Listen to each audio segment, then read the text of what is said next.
Why, when I go to prison, I see that 56% of you are in this prison. Therefore, we are justified in controlling you. But then we forget how what? They created the problem so that 56% could be in there. Now then, as the gentleman who wrote Blaming the Victim put forth, and I will say, first of all, this problem is created. Our problems are needed. This is what I'm arguing in black-on-black violence, that this society needs the criminality of black males. It needs the fantasy that black males are criminals. It is necessary to the very structure and being of this society. It is very necessary to the self-definition of Europeans. It is very necessary to maintaining their domination and advancing their domination. Therefore, they must create these problems, or they must even imagine that these problems exist where they truly do not exist. Therefore, they create the problem, and then, as Ryan argues, first, they identify the social problem. Second, they study those affected by the problem and discover in what ways they are different from the rest of us, this great underclass. How are they different from the rest of us? And you know now, arguing black on black, that the so-called criminals in the jails are not any different from any of the rest of us. You are not going to find a criminal personality. You know, and yet that's been the golden grail of psychology. You know, how can we distinguish these people from the rest of us? We're all in this game together. Third, they define the differences as the causes of the social problem. In other words, we create the problem. Then we go in and look at the people who have the problem and see how they're different from those who don't.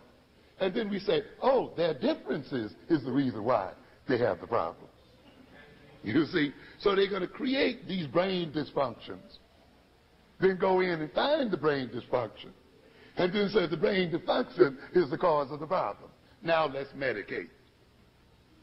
So they define, they use the differences, and finally they assign a government bureaucrat to invent a humanitarian action program to correct the differences. I asked my class the other night, what if we could find a 100% sure shot rehabilitation program? A program that would rehabilitate 100% of the clients. Would that solve your problem? No, because what would happen? The others would keep what? Rolling in. Rolling in. So rehabilitating the ones who have the problem does not solve what? The original what? Cause of the problem. And again, we have people who enter into the wrong point of the equation.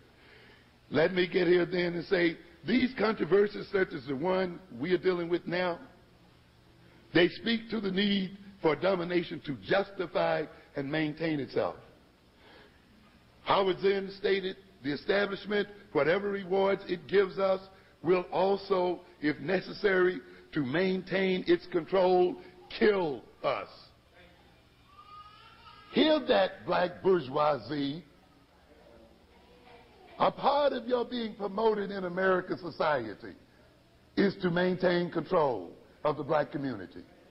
The day that your death is necessary also to maintain control and to maintain white power, they will kill you as well. And I want you to keep this in mind then. I don't want you to fall into the trap of discussing this particular issue.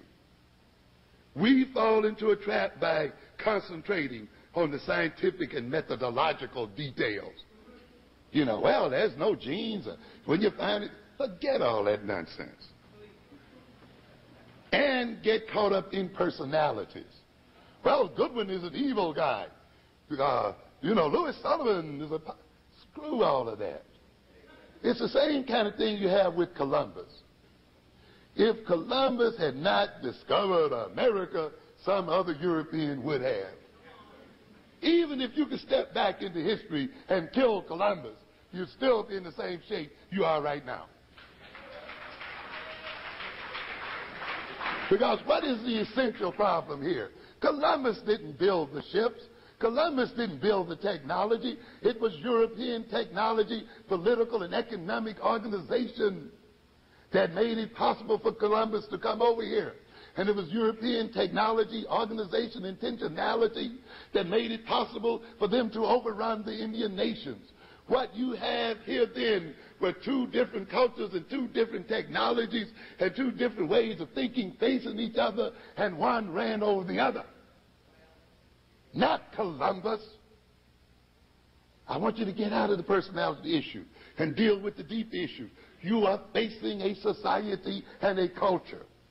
You are facing an organization that will put man after man after man in front of you, but it will still run its same program. You must learn to cripple the organization, not the person.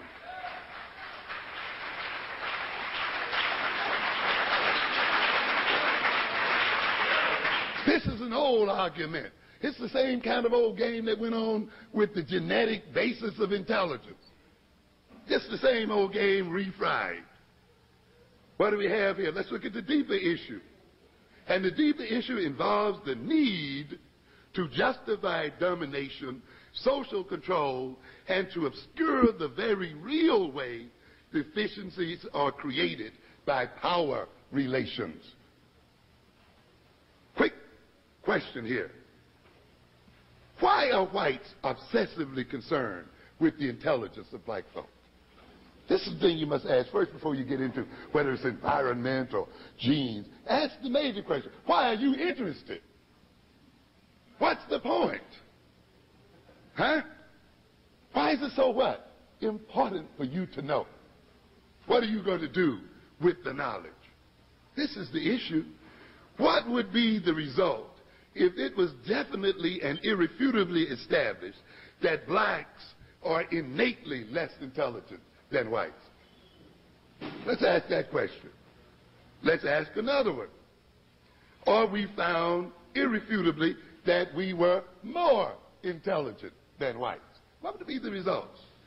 Or just as intelligent as whites, or that environment is really significantly influential in determining intelligence. What would be the result if we discovered either one of these things?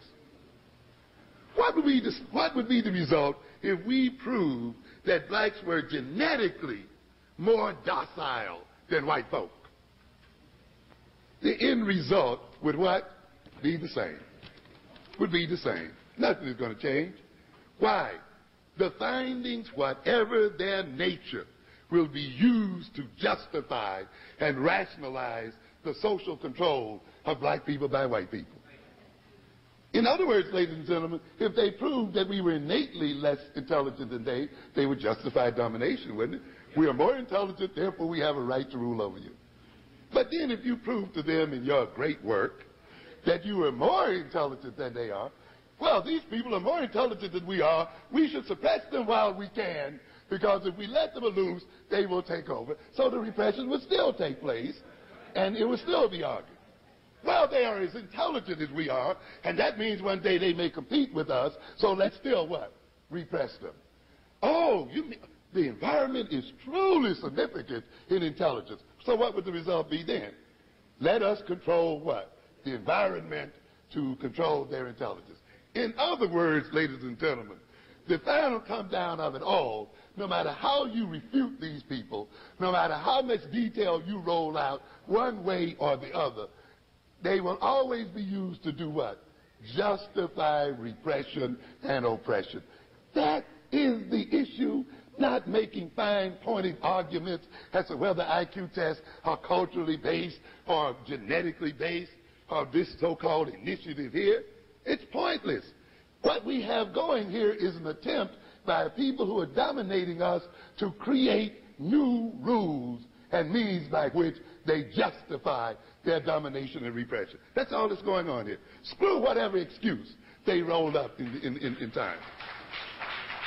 The only thing that has changed by any so-called new initiative, such as the one we're talking about today, is the logic of justification for continuing domination and the methodology of domination.